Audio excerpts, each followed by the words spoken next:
Welcome to the channel, viewers. Dr. JW, theologist. We're in Muhammad, so near the revelation, so far from the Saviour.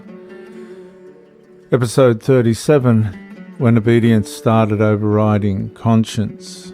And viewers, the atmosphere no longer merely asks people to surrender comfort now.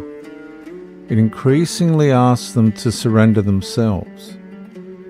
The younger follower sits motionless while listening to several men discuss obedience beneath exhausted silence. And nobody speaks about conscience carefully anymore. Conscience increasingly sounds dangerous, unstable, weak. One man warns that hesitation during moments requiring loyalty can destroy collective protection surrounding the movement itself. Another insists that true devotion demands immediate submission before doubt has time to weaken resolve. Several listeners nod instinctively, not because every word feels morally clear, but because obedience itself increasingly feels safer than independent thought. And that transmission matters enormously because ideological systems accelerating towards fanaticism eventually stop treating conscience as morally protective. They begin treating conscience as an absolute needing submission, as an obstacle needing submission.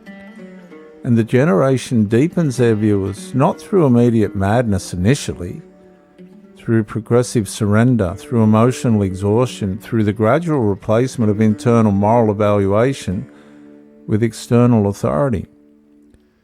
One follower publicly apologizes after privately questioning whether certain demands placed upon the movement are becoming too severe. Nobody reassures him. Several instead praise his willingness to crush personal uncertainty beneath obedience itself. Another quietly suppresses ordinary compassion after repeated warnings that emotional softness weakens collective purity surrounding the proclamation. And the structure is changing neurologically now. Thought slows, fear sharpens, self-monitoring intensifies, and the movement no longer merely regulates behaviour, belief and self-sacrifice. It increasingly regulates conscience, perception, reaction and moral instinct itself. The quieter man notices how quickly emotionally forceful personalities now dismiss hesitation as contamination threatening collective survival.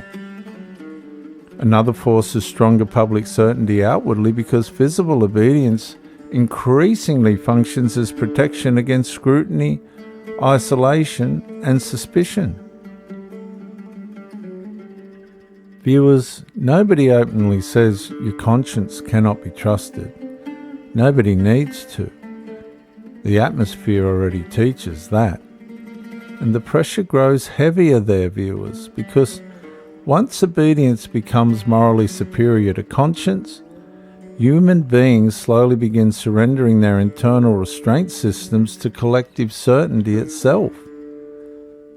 Several men now compete through visible submission, emotional severity and willingness to silence personal discomfort for Muhammad's movement. Another speaker warns that independent moral reasoning creates weakness capable of fracturing everything the proclamation has struggled to build. And the room absorbs the warning immediately, not thoughtfully, reflexively, fearfully. One follower now experiences guilt merely for private questioning the emotional intensity consuming the gatherings around him. Another increasingly believes that if sacrifice, fear and obedience feel overwhelming, then the movement itself must therefore be spiritually important beyond ordinary human understanding. And the degeneration is accelerating rapidly now, psychologically, spiritually, institutionally, civilizationally. And viewers, perhaps this becomes one of the defining transitions in the trajectory ahead. People increasingly stop asking whether authority is morally right and begin asking whether resisting authority itself has now become morally evil.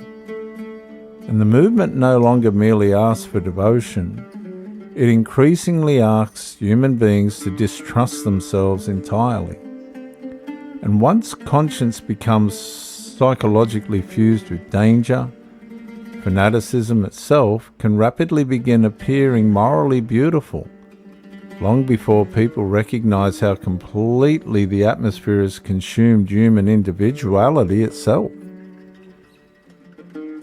Yet, beneath the escalating obedience surrounding these men, the mystery of the Messiah still remains untouched and unresolved. I'm Dr. J.W. Ayub, theologist, since 1994.